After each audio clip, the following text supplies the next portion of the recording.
انت موجود جوه اخطر 48 ساعة في حياتك كلهم. ترامب طلع قال ان المنطقة الشرق الاوسط ستشهد اشتعال غير مسبوق في حالة عدم الخروج الرهائن. الكلام ده انا ما ينفعش اشيل الكلام ده عن نفسي، او ما ينفعش يكون الكلام دوت بسهولة كده اصدق انه على اسرائيل. وده سبب تواجد الجيش بتاعك النهاردة دلوقتي على الحدود.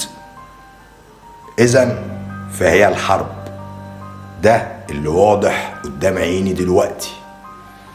48 ساعة اللي احنا فيهم دول هم اخطر 48 ساعة، لان من يحكم امريكا هو شخص ليس صاحب مزاج متوحد. يعني مش مثلا بيقول لك كلمة من اسبوع ويقول لك اخر الاسبوع كلامي صح، لا، ممكن يقول لك اخر الاسبوع لا عادي انا غلط. انت مع واحد متغير.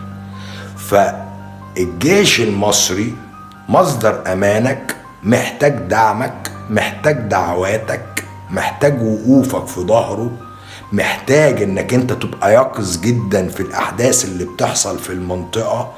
جيشك النهاردة بوضوح كامل بيقول انا مستعد، وربنا يحفظ مصر. تحياتي.